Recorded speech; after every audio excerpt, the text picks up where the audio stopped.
Right, we're here in the bell table. We're in the dressing room, joined by Darren, Yorke, and Liam McCarty. First thing, I'm going to go to you. What's it like having a name, Liam McCarty, and being from Limerick? Listen, it's been really good recently, the last 2 years, since 2018. So I've got a few pints out of it, but yeah, I've heard it before. It's a good opener, like. It is.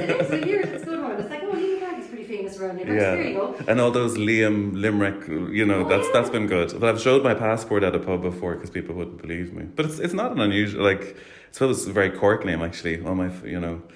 I suppose Limerick are going to try to claim it now anyways. Absolutely. Of course, you are the curator of the Bualadh Bos, the Children's Festival here in the Bell Table. Tell us about getting it all together, curating such a vast array. I mean, there's so many shows. Yeah, no, like we got really lucky with it. It's a lovely programme, if I do say so myself. It's brilliant. No, so I was doing a residency here last year and I did a little bit of work on the Bualadh Bos last year and they asked me to stay and curate it, so that was great.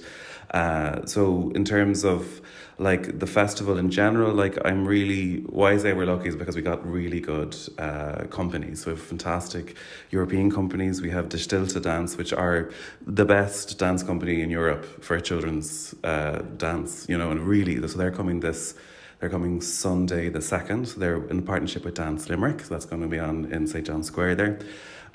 We have Curious Seed coming with their show Chalk About, which is toured everywhere. We're really lucky to get them. And we also have Theatre Royal Bath coming. It's their little children's theatre is called The Egg, and they're bringing a gorgeous show called I Wish I Was a Mountain. So that's on next weekend, the 8th. But like when we approached the programme, what I was really aware of is, although I look incredibly young, I'm an adult, and we just wanted children's opinions, especially now, because we can all remember, just a few years ago when I was a child, but we wanted to like just get, especially coming out of the lockdown, like what's 6-year-olds experience having spent 2 years, like a third of their life in lockdown. So what we did is we set up a children's panel, and sometimes I find this very hard to describe, but essentially it's just a group of children who saw all the shows last year in 2021's festival, and then we had some workshops, some feedback sessions, and they just responded to the work, saying what they liked, what we could do better. And so from that, there was loads of feedback. Like they really wanted more dance, weirdly. And that wouldn't have been my area of expertise at all. So it was great to kind of get that. So there's 2 shows that feature dance this year. They also wanted more film, and they wanted us to do more work in school. So all that's been part of the festival. So it's just been really great to have those children as our panel to kind of just guide us along the way, So, and we're doing it again this year. So hopefully we have a panel for this year, and then they'll inform 2023. So just try to keep their feedback like front and centre, Darren, you are playing the lead in Fergal. Tell us about that. I know that is kicking off on Friday, the 30th. That's our preview. That's our preview, yeah. So we're opening on the 1st at 2 o'clock. 2 o'clock, be there. Yeah, be there. We actually, I love the process because we've actually had children's voices the whole way through. We've done a couple of development stages now, and we've done like Q&A sessions, and we've brought them into different stages, and they just have great ideas, and also they'll tell you what's interesting and what we could spend less time on. Very honest. Yeah, very, very honest. So that's been fantastic. Like I've never had that before, the luxury of just having the voices the whole way through the process. And we're just mad about the show. Like we're like kids in the rehearsal room, just getting really excited about like tiny little ideas that tie 2 ideas together that we thought didn't translate, because there's no words in the show, so you're working with lights and sound and gorgeous set design and stuff, so you're storytelling but without words. So every little thing that you introduce, the kids are going, why is that there? Yeah. So we really just had to be like, it has to be there for a reason. What is the reason? So yeah, I think this week and last week have been really interesting for all of those things coming together, and I'm excited to see it at this point, because it's just, I think we just need the audience now. Yeah. How do an audience of children compare to an audience of adults? As you mentioned, they're brutally honest and probably very inquisitive during the show as well. Brutally, thoroughly throughout the show. Yeah, well, I hadn't expected it at all, but it's a show without words, so I thought that would be the same for the audience. But when we did it last, they're kind of narrating just things that they're noticing, which is amazing. Yeah, I hadn't even amazing. factored it in. Of course they're going to be like, oh, he's going over there now. He's heavy, sitting down. Oh, he's taking something out of his bag. Which is like, that's what it's fantastic, because I'm like, that's what I should be playing. Exactly. That's what they're interested in, and that's what's happening right now. Because I think so much of being on stage, you're thinking about what comes next. But when you're doing this kind of show for kids, you just have to focus on what you're already doing, and then just stay with it and enjoy it with them. And it's very connected with the kids throughout as well. So you're constantly going back to them to see what is their experience of right now. So you're just it's frenzied, and I'd imagine that every audience that comes in will be completely different to the one after and the one before. Yeah, and I'm allowed to say Darren is fantastic, and the way it works. Look, it's about but honest. Will I cry? Well, that's how more it's about cry.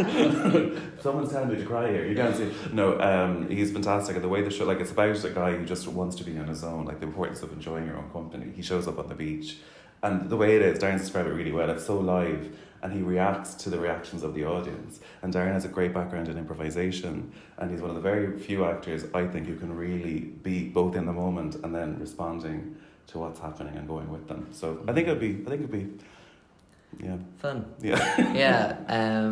Yeah, it's just, for me, it was like Liam talked about it a while ago. I think it's like 2 years ago now since he mentioned this.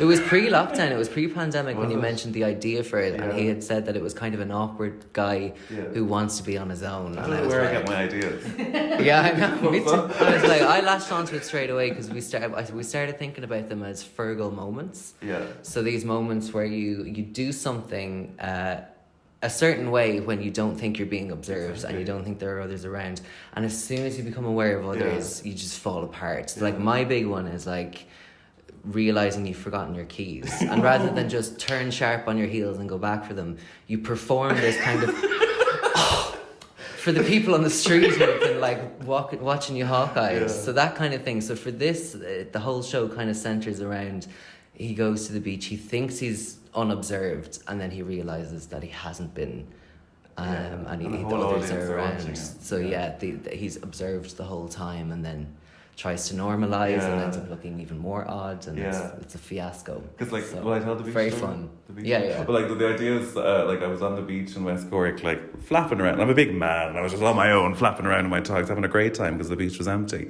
And then I realized there was a family in the corner, and then suddenly I started acting very like, oh, I'm doing my lengths, and I started acting normal. And because I'm a normal man, and I was trying not to look weird, and by trying not to look weird, I looked even weirder. Because I was like the soldier, just like, I gotta go down this way, I gotta go down this way. Whereas before I was just like a little mermaid or whatever I thought I was, splashing around. So that was my Fergal moment. I heard one recently as well. It actually made me cry. Well, it didn't make me cry, but it made me emotional. Cry, that'll be good for them. Cry. No, it was basically somebody put it in a tweet, just being like, "Oh, I'll never forget the day that I was in a park and this beautiful woman called out, 'Anyone for ice cream? Who's for ice cream?' So he ran over to the woman, and then she was obviously like, 'What's going on here?' He looked behind, and her kids were behind him. He thought she was putting an open call out for ice cream, but she was just talking to her own children. But we all have these awful things. He probably went home and cried, but I mean, put it on stage. Yeah, me too. Oh, well, I have to say, a children's festival, but it kind of sounds like I feel like there's something for all ages in here. Yeah, I think so. Yeah, we've kind of said with this show 5+, like for me it has that kind of Pixar feeling that the audience relate to is on this level of, it's about a work-life balance, and the kids are like, it's about others. Look, like they have a completely not separate experience, but they have their own individual experiences of a show up there, and because you're not putting words down their necks as well, they can kind of take their own thing from it. Because Fergal's an adult, like he's a man, he decides not to go to work essentially and goes to the beach.